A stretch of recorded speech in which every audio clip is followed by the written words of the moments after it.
Grand Adventures.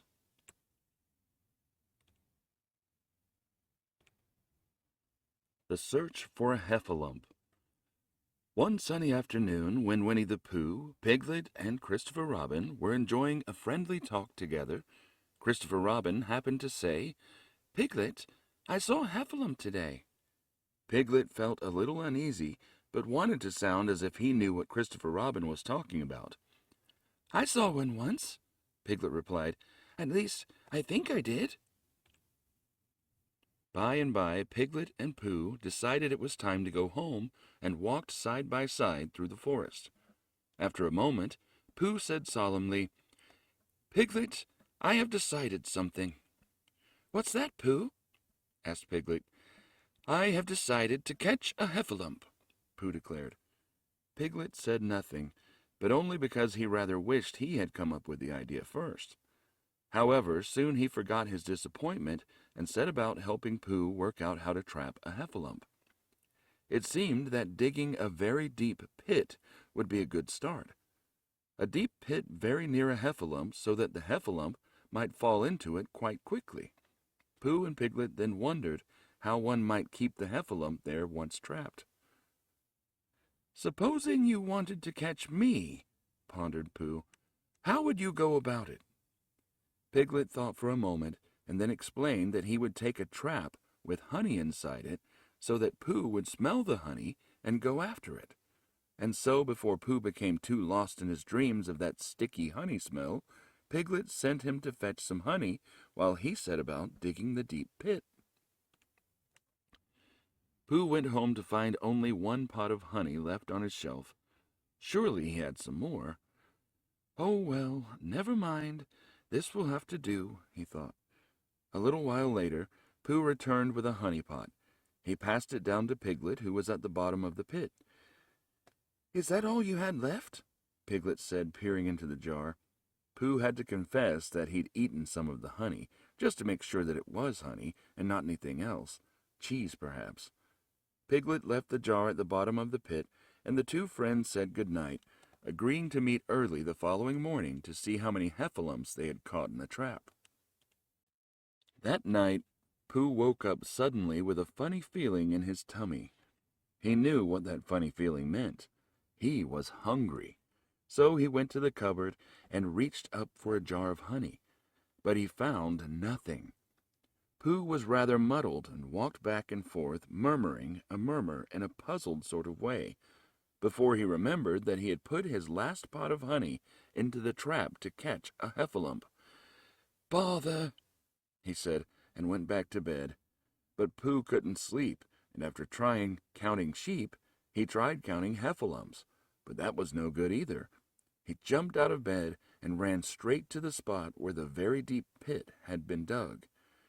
There at the bottom was his jar of honey, and although he had already eaten most of it, there was a little left at the very bottom of the jar. He pushed his head into the jar and began to lick. Meanwhile, Piglet woke up, his mind still a bit of a whirl with wonderings about Heffalumps, like, "What if Heffalumps don't like pigs very much?" and other such worrying thoughts. He comforted himself with the knowledge that Pooh would be with him, but perhaps Heffalumps didn't like bears either. At sunrise, Piglet decided to be brave and check the trap for Heffalumps. Off he went, muttering, "Oh dear, oh dear, oh dear." As he did so, when he reached the trap, he peered in. At that moment, a loud roaring noise arose from the pit. Piglet, as frightened as a little pig can be, scampered away. "Help! Help!" he cried. "A horrible Heffalump! Help! A horrible Heffalump!" And he didn't stop until he got to Christopher Robin's house. "Whatever's the matter, Piglet?" asked Christopher Robin. Piglet explained about the Heffalump and how it had the biggest head you ever saw, like an enormous jar. Christopher Robin agreed to come and look at it. He too could hear something as they got near the pit. Then he began to laugh, and he laughed and laughed and laughed. The terrible noise was Pooh with his head stuck in the jar, banging against a tree root. At that moment, Pooh's head popped out, and on seeing Pooh Bear, not a Heffalump, Piglet realized what a silly animal he'd been. He felt so very silly that he ran straight home to bed with a headache, while Christopher Robin and Pooh shared a loving chuckle before setting off to have breakfast together. Piglet's Rainy Day. One morning, little Piglet looked out of his window and wished that he'd had company all this time, for then at least he might have had a jolly time talking with Pooh or Christopher Robin about the rain. After all, it was quite exciting to see such a flood. But Piglet did feel a little anxious. Pooh could escape by climbing trees, he thought.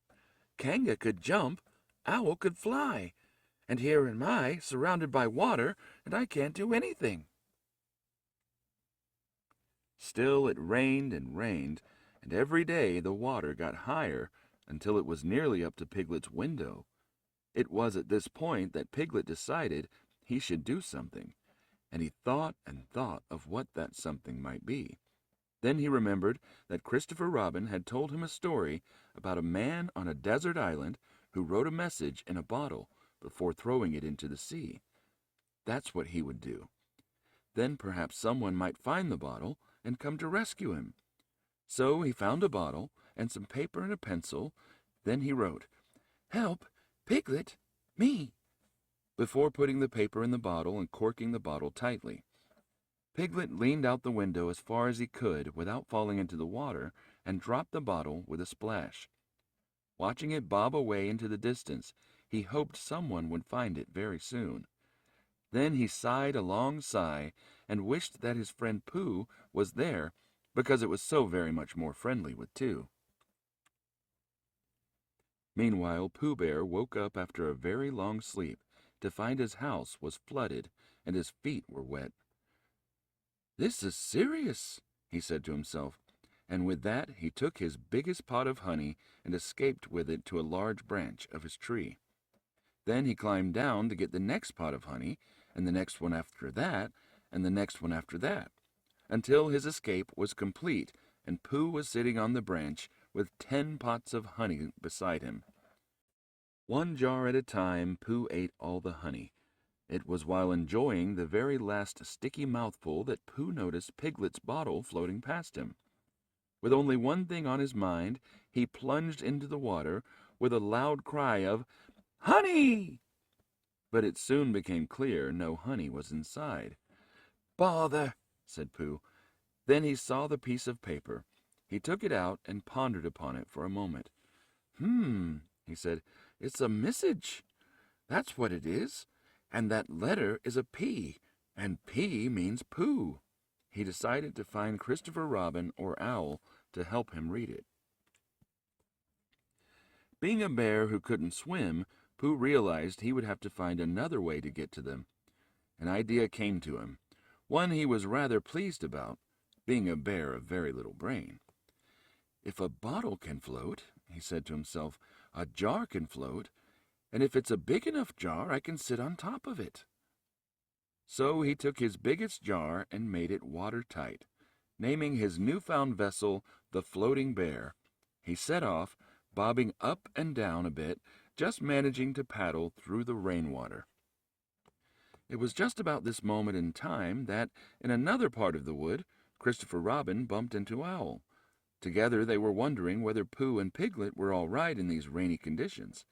Just as Christopher Robin began to worry about his lovable bear, a growly voice behind him said, "Hello, I'm here." Christopher Robin was so pleased to see Pooh that he gave him a huge hug. Pooh proudly showed him his boat, and then the very important message in the bottle. "It's from Piglet!" cried Christopher Robin, reading the message. It was then that Pooh realized the P's were for Piglet and not for Pooh. "We must rescue him," said Pooh. With that, he sent Owl off to tell Piglet that rescue was on its way. By now, Piglet was beginning to think that perhaps he might never be rescued and that he would try hard to be very brave. So he was most grateful to see Owl when he arrived to tell him of the coming rescue. Although the rescue didn't come soon enough for poor Piglet, who had to listen to Owl's very long story about an aunt who laid a seagull's egg by mistake. Feeling very tired, Piglet began to fall asleep, and it was only a loud squawk from Owl that woke him with a start and stopped him from falling out the window and into the water. You can therefore imagine Piglet's joy and relief when he saw Christopher Robin and Pooh floating toward him in an umbrella. Pooh had astounded even Christopher Robin with his clever umbrella idea. At last Piglet was being rescued. Once again he could be with his dearest friend Pooh Bear and enjoy some company. And that is the end of Piglet's big adventure in the rain, an adventure in which, I think you'll agree, he was a very brave piglet.